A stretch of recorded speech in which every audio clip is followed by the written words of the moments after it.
वो बिरयानी फेंकता हूँ और उस बर्तन को गर्म पानी से, सर्फ से, पता नहीं क्या क्या और चीज़ें हैं उससे धोता हूँ। धोकर फिर दूसरी बिरयानी उसी प्लेट में डालता हूँ। क्या दिल गवारा करेगा आपका? कभी दिल गवारा नहीं करेगा कि उस प्लेट में मैं खाना खाऊं, क्योंकि आपकी आंखों ने देखा था कि उस प्लेट में कुत्ते ने पेशाब किया था, कुत्ते ने पखाना किया था। हालांकि वो प्लेट मैंने धो दी है, फिर भी आपका दिल गवारा नहीं करेगा। अब बताओ लोगों, जुबान से आपने दुरूद सजाया, सल्लल्लाहु अलैहि वसल्लम कई बार बोला, उसी जुबान से क्या हम गाली दे सकते हैं? झूठ बोल सकते हैं? गीबत कर सकते हैं? आज हमारी कौम कर रही है और हम बैठकर चर्चा करते हैं कि अल्लाह की रहमत क्यों नहीं उतर रही है, हम पर जुल्म क्यों होता है। जुल्म ही होगा। जुबान से कलमा पढ़ने के बाद नियत कर ले इंशाअल्लाह, आप आवाज में बोले इंशाअल्लाह इस जुबान से हम कभी झूठ नहीं बोलेंगे। आवाज में बोलें, इस जुबान से कभी हम गीबत नहीं करेंगे, इस जुबान से हम किसी को तकलीफ नहीं देंगे इंशाअल्लाह। आज इसीलिए हम बर्बाद हो चुके हैं। हम कलमा भी पढ़ते हैं और कलमे के ऊपर गाली को बिठाते हैं। बताओ कितना गलत हम काम कर रहे हैं। मेरे पूरे जिंदगी में एक दफा भी मेरे दादा, मेरे दो ताया, मेरे अब्बा हुजूर को मौलाना कभी मैंने गाली देते हुए नहीं सुना। एक दफा भी गाली कभी सुना ही नहीं मैंने शायद कभी दी होगी, वो लोगों ने कभी नहीं दी है। अब बच्चे बड़े हो रहे हैं, बाबा अपने वालिद के मुंह से गाली सुन रहे हैं, तो वो माशरे में जाकर सबको गाली देने वाला ही बनेगा। एक दफा क्या हुआ है कि छोटे बच्चों को एक्टिंग करने का मौका मिला है मौलाना, फादर मदर बनना था। तो फादर मदर बनकर कुछ प्ले करके दिखाओ। तो स्कूल में क्या किया, छोटा बच्चा आकर वो मदर को मारा। तो टीचर ने पूछा कि क्यों मारे हो उसको? नहीं, मेरे डैडी मारते हैं, मेरे डैडी मारते हैं। तो वो छोटा बच्चा अपने बाप को रोज क्या करते हुए देख रहा है? उसकी माँ को मारते हुए देख रहा। कल बड़े होकर वो शादी कर कर यही करेगा, सोचेगा कि बीवी को मारना है, शादी इसलिए होती है। वो आंखों से देख रहा है बाप को गाली देते हुए, गीबत करते हुए, झूठ बोलते हुए, बीवी को मारते हुए, तो औलाद भी वही करेगी कल। पहले हमें सुधरना है, पेरेंट्स को सुधरना है इंशाअल्लाह, फिर औलाद सुधरेगी। औलाद सुधरेगी तो घर सजेगा, घर सजेगा तो मोहल्ले बनेंगे, मोहल्ले बनेंगे तो शहर सजेगा, शहर अच्छा होगा तो देश कामयाब होगा, हिंदुस्तान चमकेगा। मैं दुआ करता हूं इस ऑडिटोरियम से कि अल्लाह सुब्हानहू तआला हिंदुस्तान को चांद की तरह चमकाए। आसमान पर नजर डालें, तारे बहुत नजर आएंगे। या रब, इस देश को चांद की तरह नुमाया बना, चमका, और भाईचारगी इंसानों में है। मुझे सुनने के लिए बहुत बहुत शुक्रिया, और जमीयत के जिम्मेदारान को मैं शुक्रिया अदा करता हूं कि आपने मुझे यहाँ पर दावत दी है। और बिलखुसूस शेख हज़रत मौलाना हुज़ैफ़ा बस्तानवी साहब को मैं सलाम करता हूँ। ये पर्सनैलिटी, आपके अब्बा हुजूर इस हिंदुस्तान के पहले आलिम दीन हैं जो मेडिकल कॉलेज चला रहे हैं माशाअल्लाह। द फर्स्ट आलिम दीन walked on the face of this earth, this India, who has established mashallah a wonderful medical college. चार आपके BUMS BHMS कॉलेजेस हैं, इंजीनियरिंग कॉलेजेस हैं, डिप्लोमा फार्मेसी, डी फार्मेसी है, बी फार्मेसी है, एम फार्मेसी है, PhD है माशाल्लाह। उलमा हजरात चला रहे हैं। देखिए आप लोग क्या जबरदस्त काम कर रहे हैं। मैं इस प्लेटफॉर्म से अनाउंस करता हूं कि मैं आपके हर हुक्म पर लब्बैक कहता हूं। मुझे आप जैसे लीडर की जरूरत है, ऐसे विजनरी लीडर्स की जरूरत है। मैं पहले सोचता था कि मैं बहुत मेहनत करता हूं, कसम खुदा की मौलवी हुज़ैफ़ा साहब की मेहनत को देखकर मैंने सोचा कि मैं कुछ नहीं कर रहा हूं।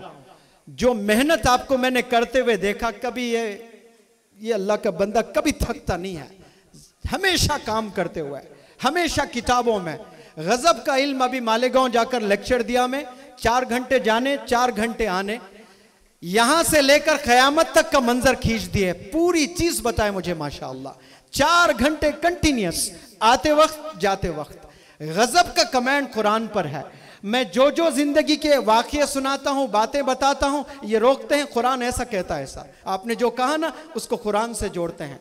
आज उलमा हजरात भी पढ़े हैं लेकिन भूल गए हैं, जल्दी याद नहीं आता है, उन्हें किताब देखने की जरूरत पड़ती है। लेकिन ये वो शख्सियत है जो कुरान सिर्फ दिल और दिमाग में नहीं है, कुरान जुबान पर भी है।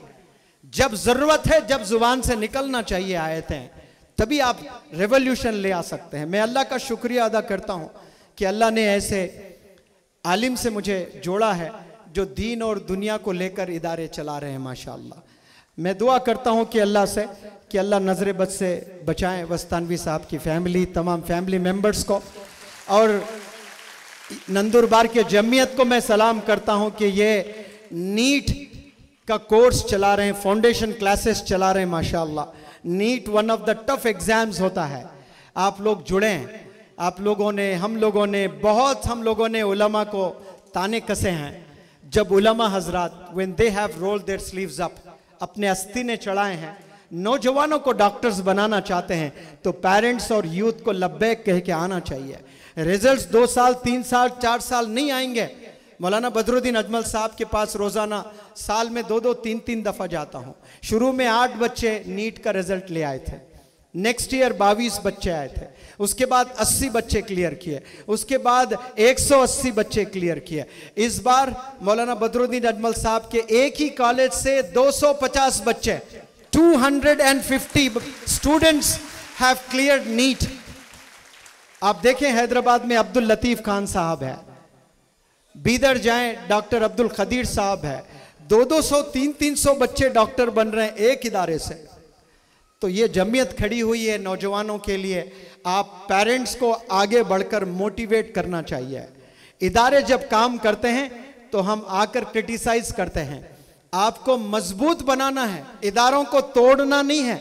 गाली गलोच करके वो लोग को आकर आपके मेरे बेटे के साथ ये कैसा हुआ, ऐसा हुआ, हो गया होगा, माफी तलब करेंगे तो एक्सेप्ट कर ले, लेकिन हम गिराने के लिए हम एफर्ट्स लगाते हैं।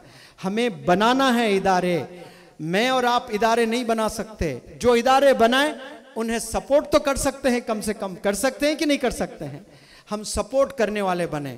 फाउंडेशन क्लासेस हैं, आप आगे बढ़े, इंशाल्लाह ये लोग और आगे बढ़ेंगे और मेहनत आप पर करेंगे। मैं अल्लाह से दुआ करता हूं कि यहां जितने भी नौजवान हैं, अल्लाह सुब्हानो व तआला आप लोग को खूब इल्म से नवाजें, खूब अपॉर्चुनिटीज से नवाजें, पेरेंट्स को रिस्पेक्ट करने वाले बनाएं, और ये इस देश को तरक्की करने में आपका बहुत बड़ा किरदार हो जाए। I thank you wholeheartedly for listening to me and I am looking forward to coming here again and again. अस्सलामु अलैकुम। माशाअल्लाह माशाअल्लाह माशाअल्लाह, बहुत ही तफसीली अंदाज में दिल खोलकर हमारे सामने मुनव्वर जमा साहब ने रख दिया। खुलासा एक ही शेर के अंदर आ गया कि मंजिल से आगे बढ़कर मंजिल तलाश कर, मिल जाए तुझको दरिया तो समंदर तलाश कर, हर शीशा टूट जाता है पत्थर की चोट से, पत्थर भी टूट जाए वो शीशा तलाश कर, सजदों से तेरे क्या हुआ सदियाँ गुजर गई, दुनिया तेरी बदल दे वो सजदा तलाश कर। ये सारी बातों का खुलासा और निचोड़ था। अल्लाह हम सबको तमाम ही नसीहतों पर अमल करने की तौफीक अता फरमाए। मैं मौलाना हुज़ैफा साहब से दरख्वास्त करूँगा कि अपनी दुआ पर और नसीहत पर मजलिस का इख्तिताम करें।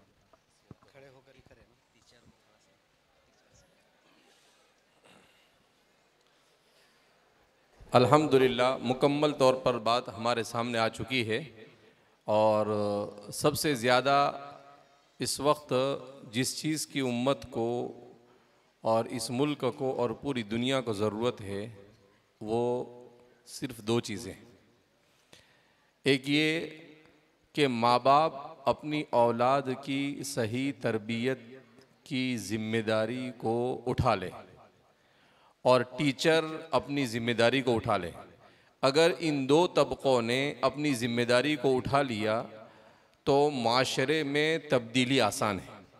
और अगर ये 2 तबक़े वालिदैन पेरेंट्स गाफिल रहे और टीचर्स गाफिल रहा तो किसी सूरत में माशरे में कोई तब्दीली नहीं आ सकती है। लिहाजा आज हमारे उर्दू एंग्लो स्कूल्स पूरे मुल्क में चल रहे हैं, मगर बहुत अफसोस के साथ कहना पड़ता है कि इन स्कूलों में बड़ी बड़ी सैलरियाँ दी जाती है गवर्नमेंट की तरफ से, मगर 4-4 5-5 स्टैंडर्ड में पहुंचने के बाद जमात में पहुंचने के बाद भी बच्चे को नाम लिखना नहीं आता है। ये मैं किसी को टारगेट बनाकर नहीं कह रहा हूँ, माफ़ करना, मैंने पूरा हिंदुस्तान घूमा हूँ, देखा है मैंने ये चीज़।